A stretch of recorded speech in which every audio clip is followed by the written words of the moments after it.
Today on BRStv Investigates, who hasn't faced the challenge of finding that protein skimmer sweet spot between tuning and operating depth, where even some of us still can't seem to get it just right? This week, we start a journey of solving this issue for good, starting with an attempt to answer the question, does operating depth or water height in the sump even matter? Hi, I'm Randy with this Friday's BRStv Investigates, where we put popular reefing gear, theories, and methods to the test by experimenting on our own tanks so you don't have to experiment on yours. And in today's experiment, we test 6 of the most popular internal skimmers in a similar price bracket between $150 to $250 to see how they operate at different depths in the sump, and also to see if the manufacturer's recommended operating sweet spots are accurate. So much like we did for our investigative salt mix experiments, where we started with a single cost per gallon analysis test, which ended up blossoming into 6 full BRStv Investigates episodes, we're hoping to explore the rabbit hole of protein skimmers in a similar fashion, hopefully with each lesson leading to the next question, in order to select the right tool for the right job and how to optimize the performance of that tool for our saltwater tanks even further. I feel that the first questions that we need to answer on our path to unraveling protein skimmer performance starts with some baseline testing of what's happening inside the skimmer body, where there's an interface of forced air and water being mixed together at a high velocity in order to create a mass amount of surface area from bubbles that will eventually carry waste and unwanted dissolved organic compounds out of our tank's water and into the skimmer collection cup. To better understand that relationship between air and water mixture happening inside the skimmer, we'll test the air draw measured in liters per hour for a handful of skimmers when installed at the manufacturer's recommended operating depth, and then again with those same skimmers installed at 1 inch below and 1 inch above those recommendations in order to explore the question, does the operating water height matter when installing your internal protein skimmer? To test today's question, we picked out 6 of our most popular internal protein skimmers from the $150 to $250 price range, which were the Reef Octopus 150 INT, 110 INT Classic, the Somatic 60S Space Saving Skimmer, Skim's SN127 DC Skimmer, Eshops X 120 Axiom Space Saving Skimmer, and the Reef Octopus 110 SSS Space Saving Skimmer. Using the recommended operating depth sweet spot right in the middle of each skimmer's operating range, we tested the air draw for each one using this really cool digital airflow meter we picked up from Kelly Pneumatics, which comes with 3/8 inch ports that matches some of the most common sizes of skimmer air intake tubing. Using those air draw numbers as a baseline, we tested what happens when we allowed the sump level to fall outside of those optimal ranges by dropping the water level to 1 inch below each skimmer's recommended operating range, then testing the airflow, followed by raising the tank water level to 1 inch above the recommended level for another test of airflow. Starting with the air draw baseline for each skimmer, measured in liters per hour, we have the Reef Octopus 150 INT, which uses an 18-watt Aquatrans 2000 pump at a recommended operating range of 7.9 to 8.7 inches, which is a sweet spot of only around 3/4 of an inch. Right in the middle of that range, at about 8.5 inches of water, we tested an airflow average of 409.97 liters per hour, which ended up significantly under the manufacturer rating of 720 liters per hour. The Reef Octopus 110 INT Classic Skimmer, which utilizes a smaller version of Aquatrans pump with a 9-watt Aquatrans 1000, has a recommended operating depth of 7 to 7.9 inches, and again, just under a 1-inch sweet spot. We placed this skimmer in 7.5 inches of water and measured an average air draw of 351.12 liters per hour, which is slightly under the 420 liters per hour rating from Aquatrans. Up next was the Somatic 60S Space Saving Skimmer, fitted with its own Somatic pump made by Seachape, the Seachape SK600, which has the highest wattage pump today at 23 watts and an operating range of 6 to 9 inches for a much wider operating range sweet spot of 3 inches. We placed the Somatic 60S in between those recommended operating depths at 7.5 inches and found a baseline airflow of 601.62 liters per hour, which is at the top end of this pump's air draw rating of 400 to 600 liters per hour. Our only DC-powered skimmer in today's testing was the Skim's SN127, which has a QPS 1.2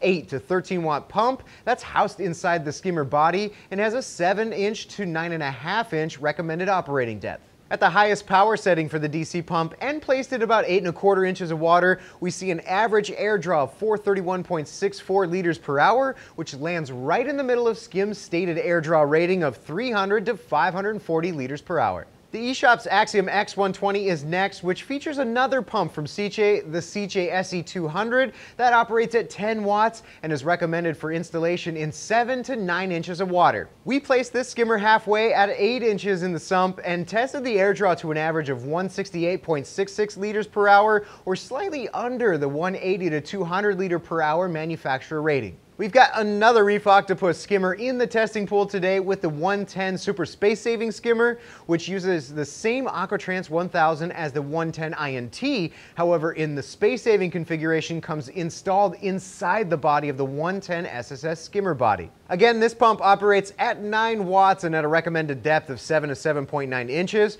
With this skimmer placed at 7½ inches, we tested an average airflow of 211.74 liters per hour, or about half of the 420 liters per hour rating from Aquatrans. Alright, so now with a baseline established for each skimmer being installed at that recommended operating depth sweet spot, you can definitely see a pretty large difference in the amount of air each skimmer is drawing. For example, the Somatic 60 is pulling more than 3 times the amount of air than the Eshops, but it's also nearly double the size. So these are probably pumps that are purposely paired to skimmer body size. So next, let's compare each skimmer individually after we drop below and above the extremes of their recommended levels. Going back to the Reef Octopus 150 INT at a depth of about 7 inches, or right at 1 inch below the lowest operating level, we actually find a very slight gain in the air draw that rose by an average of 18.31 liters per hour to 428.28. However, at 1 inch over the operating depth of 8.7 inches, when we ran the skimmer at about 9.7 inches,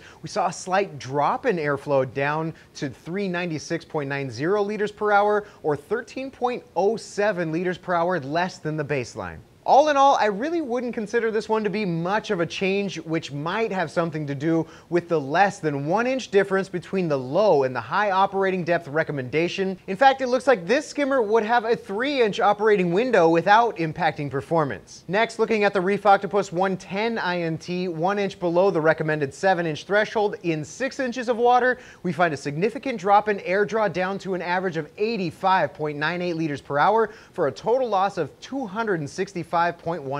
liters per hour. When we look to the opposite extreme where we placed the 110 INT in 9 inches of water, we found a similar story where there was an average loss of 104.28 liters per hour down to 246.84. So in this example, both high and low operating depths had a negative impact on air draw, even with the same recommended operating variance of less than an inch between 7 and 7.9 inches. In this case, I definitely stick to the operating range of 1 inch. Onto the Somatic 60S, where we found a baseline of over 600 liters per hour air draw. When we dropped the water level down to 5 inches, we averaged an airflow of 281.82, or a total loss of 319.8 liters per hour. As for raising the water level to 10 inches, there was less of a dramatic drop in airflow to 541.02 liters per hour for a loss of 60.6. From the looks of it, this performance is one of the most affected by changing the operating range.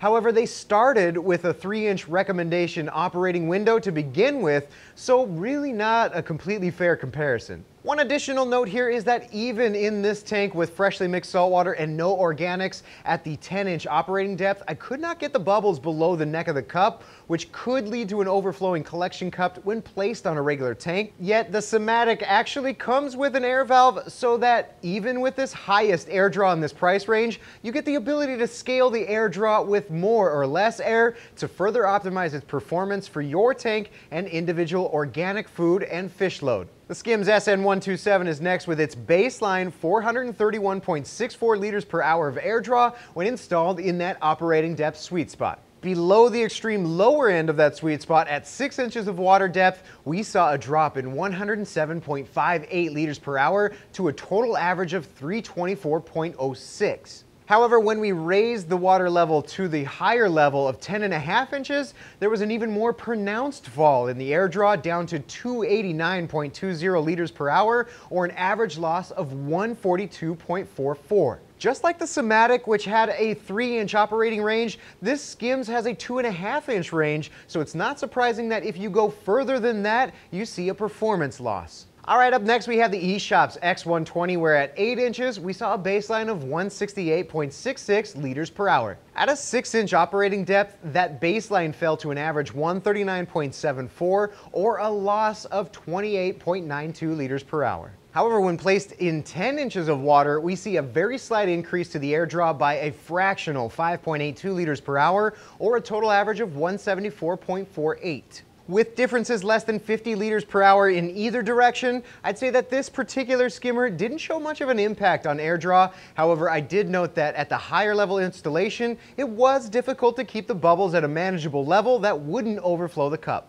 The Reef Octopus 110 SSS, with the same Aquatrans 1000 pump as the 110 INT, this time showed a minimal performance impact to the low and high operating levels. With a baseline of 211.74 liters per hour, there was only a drop in average airflow at the 6 inches of water level, where we saw a marginal loss of 10.32 for an average of 201.42 liters per hour. As for the higher water level at 9 inches, there was a slight gain to 217.86 liters per hour, or 6.12 increase total. This performance by far raises more questions than answers, specifically because it's the exact same pump used in the 110 INT with a different body and design, which had one of the largest effects to air draw from operating depth, whereas in this space-saving configuration, there was little to no effect at all. So what does this all mean, and how can we use today's data for optimizing our own protein skimmer's performance? Well, there's absolutely some skimmers whose air draw is dramatically impacted by the depth that it's operating in,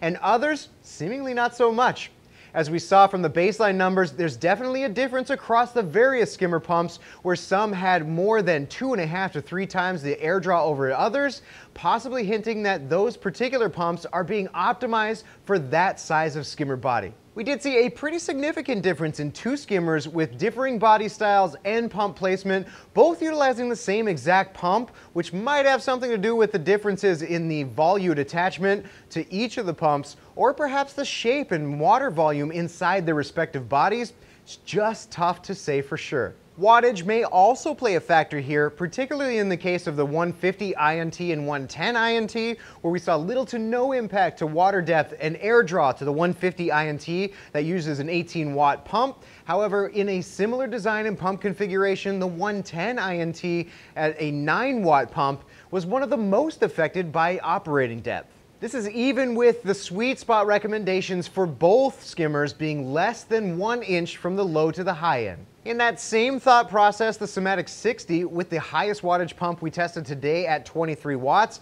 was also one of the most affected by changing the operating depth. The major difference here being that it allows for a 3-inch variance in that sweet spot operating range out of the box and recommended by the manufacturer. Much like we found in the early stages of our salt mix investigative testing series, we're just left with more questions than answers, which I don't know about you, but for me actually makes this test even more exciting.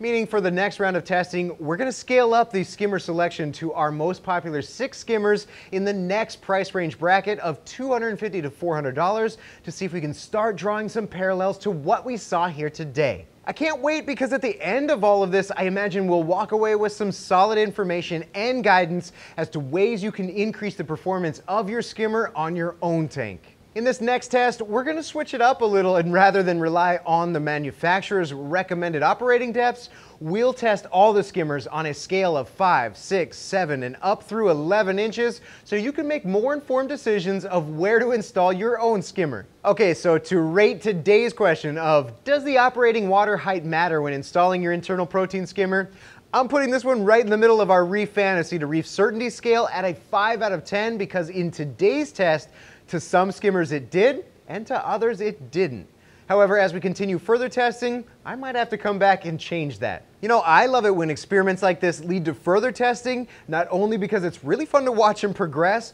but for many of us reefers, we get a deeper look into topics that just haven't been explored before to this degree. So as I mentioned throughout today's testing, our salt mix experiments were a great example of this, where we started with an experiment on how much your salt mix actually costs per month, continued down that rabbit hole with testing on proper mixing time, mixed saltwater storage length, effects on heat and flow on mixing and storing saltwater, and even ICP OES testing analysis to determine if stratification really exists. If you missed any of those tests, click the salt mix testing playlist over here to see all the data you need to find the right salt for your needs.